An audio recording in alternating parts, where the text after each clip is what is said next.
I think Slayer can definitely do it.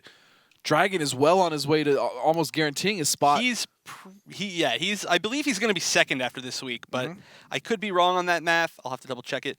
But our next match is going to be Aquaman versus YOMI, Forever King. Aquaman with a huge performance over Scar just here in the quarterfinals in the first round of 8. And then we had Forever King beating DJT. It was like a sultry victory because I like them both. I think they're both phenomenal players, but that trash talk video deserved a win. I think all of those trash talk videos deserved wins, but unfortunately only one of them took it, which was Mr. Aquaman. And King, now correct me if I'm wrong here, but I believe this is the first time that he has made it past the round of 8. You are in not finals. wrong. You are not wrong. And he is representing YOMI, of course. Mr. Aquaman representing that Game Store TGS. Yeah, that's, I believe, their venue over in, I want to say Virginia, but shout-outs to them. And Mr. Aquaman making it to, so like you were talking about earlier, the first time players usually make top 8. They generally don't move past the first round of 8. I mean, we saw Zwei do it. Yeah, his first very top 8. barely. I would love to see. Yeah, that was very close, but we haven't seen Zwei in a bit. But now Mr. Aquaman, yet again a newcomer, making top 8 and getting to the semifinals. Yeah, Zwei actually almost made it this week. He was eliminated by Red Rabbit.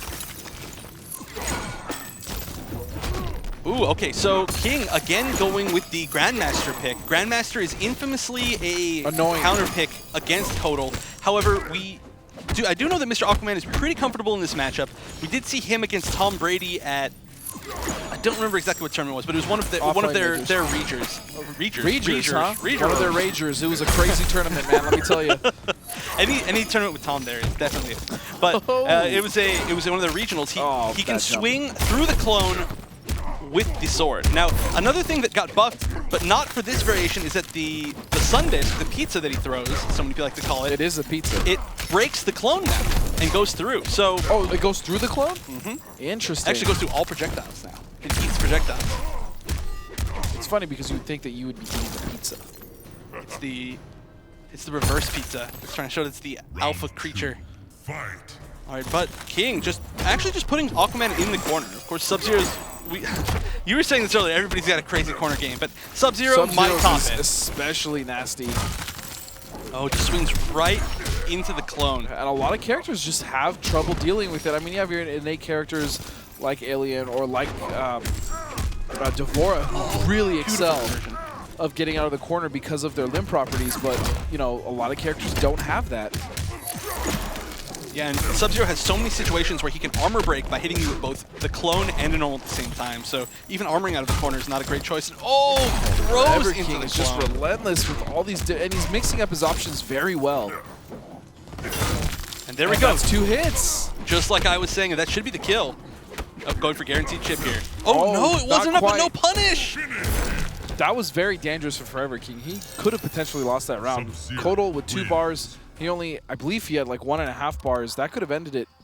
It could have. There was a huge combo potential right there. He could have done maybe back 1-2-2 into EX air throw or really anything right there and gotten a ton of damage into good Oki, but nothing. Yeah, and I'm interested to see if Aquaman has a backup game plan against this, because this was looking pretty dominant for Sub-Zero. And he's going with Blood God. Blood God, which I was about to say, I think War God is a good choice because he at least has that armored and extended range potential. War God, not so much. Well, he does have a few things going for him. He gains the parry, so he won't be able to. He'll be able to deal with just people throwing ice balls quite well. He also has and the clone. He has the totems, so he won't be taking too much damage. He'll be able to build more meter by blocking, for instance, throwing ice balls. And then he has the disc, which, as I said, now eats projectiles. And ice clone. There you go. Okay, I like this then. I'm okay with this. So the ideal game here would be if Sub-Zero is just going to sit behind clone and throw out ice balls. You could. He tried to get it off. That would have worked a few frames earlier, and that would have probably destroyed the ice ball. So the idea here is you're going to put up your totems. You're going to potentially put a Sunray on yourself, allowing yourself to heal, and really try to out-zone Sub-Zero. Quite potentially. Smart use of the jump kick to hit Sub-Zero before landing on the clone. If you do hit him on block or on hit, that clone will disappear. Nice usage of armor. Knew that there was plus frames after that air throw on block. again. Look at nice. that. It aimed the projectile No, and the clone. Here's the thing. The reason it's working so well is because Forever King is trying to stay back and play a lame Sub-Zero game, but that's not necessarily going to work with the new options that Blood God offers. But on the flip side, playing an offensive game against Blood God could work extremely well. Of course, Blood God, I think the only character in the entire game with no armor whatsoever. Nothing. He has enhanced clone or enhanced parry, but that is it. No armor. So infamously weak on defense. Of course, he can put up his defense totem, take less damage, but if he doesn't get a chance to put it up, he's a sitting duck. Yeah, and this is exactly what we're talking about. But he did manage to get the Obsidian Totem off. Oh, and he gets the hit to get the clone off, but still in a bad position. Ooh, it's going to catch him with just the Nice end of that 4-1 back two. Putting him back in the corner, good choice. And notice how Mr. Aquaman, I love that he's not committing too much after he gets that combo because of the threat of EX clone. Oh, and it looks like normal pizza actually doesn't eat the ice ball. That's interesting. Guess I misunderstood that, but I know that EX version does. Yes, we've seen that. It went through clone and ice ball. It just goes through everything. Final round, fight. The supreme pizza. The normal one's just the cheese pizza. There's nothing wrong with cheese pizza. Oh, and no conversion off of that. Got a lot of damage, especially his Blood God. Nice parry. Uses the parry advantage to put out the totem. Aquaman's play is so clean right now as he gets hit in the face. Defense totem again. And more than the fact that that defense totem allows him to take less damage, it's the fact that every single time that you either get hit or block something, you build extra meter. I love this play from Mr. Aquaman. Yeah, and it works so well because he uses that meter for the enhanced Sun Disc, which basically runs the entire pace of the game. Could have parried that right there. Oh, that was very good matchup knowledge again. Forever King playing the entire cast does also have a good Blood God himself. That was actually a good matchup knowledge because actually he didn't even need to use meter right there. Anything after block, back throw. Back 1, 2, 2. Oh, wait, it's close down here. Oh, he's just gonna let himself heal. Put up defense totem and heal the classic Blood God. Oh, but his toes! This isn't gonna kill, but it's gonna get very close. Oh, wow. His totem just ran out there. That was a great choice. Instead of doing the normal combo, Forever King did a combo with a lot of jab, jab, jab, jab, so that he could do the entire ending string into the special once the totem had disappeared. But like I was saying, anything after blocked back 1, 2, 2, that's like a tongue twister right there, is you can reversal slide. You don't even need to use meter. If he does back 1, 2, 2 into the EX Sun Disc, then you can just slide underneath it and actually low profile. The thing is Forever King wanted him in the corner, and they were close to the right corner. Yeah. So I'm assuming that's why he did use the meter, but yeah, that would have worked no matter what. That was very good play coming out of Mr. Aquaman, though. Oh, really? Ooh, Cyber Subs. I believe it's Cyber Sub. I don't think it turns blue unless you actually pick him. That is Cyber Sub. This is an interesting. I've never seen him play anybody but Kotal. Even know. But this is full of surprises. So this is the first time that we've seen Smoke and now Cyber Sub in top 8, and we got the alternate color Cyber Sub, looking very chromey.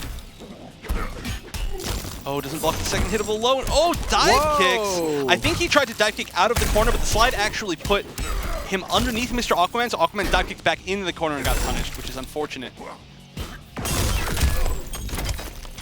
And EX slide with Cyber Sub does not switch sides. No. Instead it knocks them further up.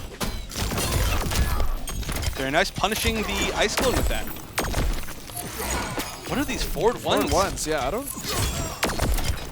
Very nice back two. But look at all these bomb steps. He's just using these bombs to control space. I like this a lot. Oh, that was a bomb. That was a mistake. Got it down 2 instead, and he's going to pay for it. Yeah, I think we may have seen a few execution errors here. I'm pretty sure that down 2 was an execution error. I'm pretty sure those forward ones were an execution error. He may have been trying to throw ice balls of his own. I'm surprised we haven't seen more ice balls of his own. Yeah, his ice ball is so much better startup-wise. And recovery-wise. Recovery-wise, just completely better. Especially if you use meter, it becomes the beam, and boy, is that fast. Yeah, it comes out almost instantly. It's ridiculous. I mean, obviously it doesn't have frame startup, but it looks like just it's out. Oh, no. And, yeah, why haven't we seen Mr. Aquaman trading at all with his own ice ball? Well, right now, he just needs to get out of the corner before he can even try that. Nice. There we go, the hard to blockables. That is extremely hard to block. The third hit of that string is an overhead, and the ice bomb does hit low at the same time. I've never seen that setup, but no, he gets caught. Gonna be one mix-up away from death here. Mr. Aquaman might build the meter to break. No. Nope, he used the meter. Oh, but no conversion by Forever King. That's gonna do it.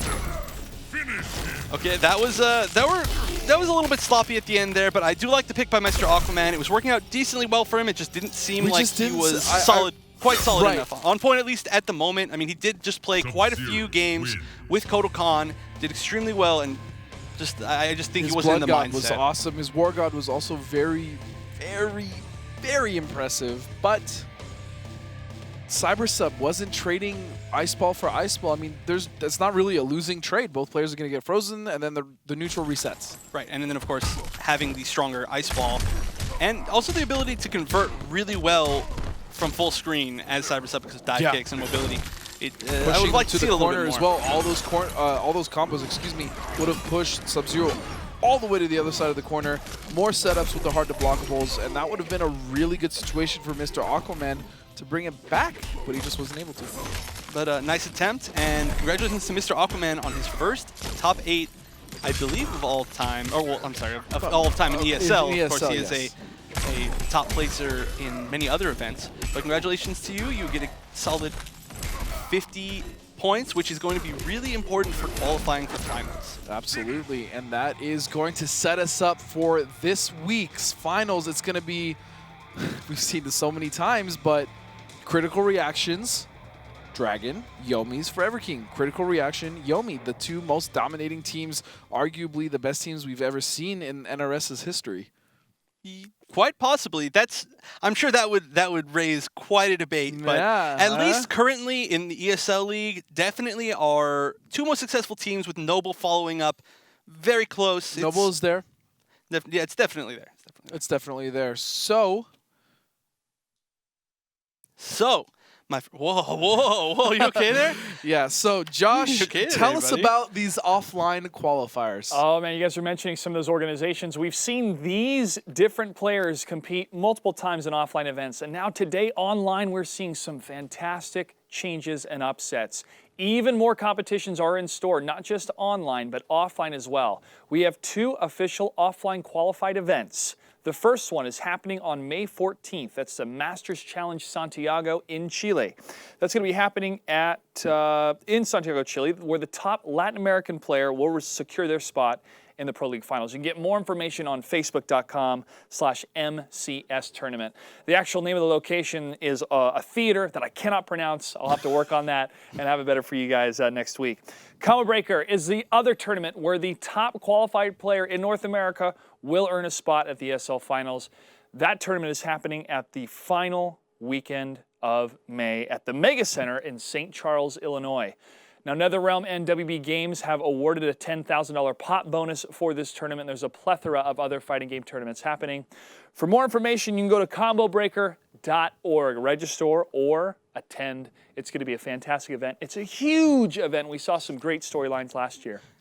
We're going to let you guys know more offline events that are happening in the grassroots scene. We have the Northwest Majors, we have the Texas Showdown, and a couple more will be happening later on in the year. But these 2 events are tied to the ESL Pro League Finals. We wish all of our players the best of luck in those events. We're going to get ready for our finals. CR Dragon versus YOMI Burger King, Forever King. Slayer was able to take him down, but I'm looking forward to see who's going to take it in the finals when we come back. Stay tuned.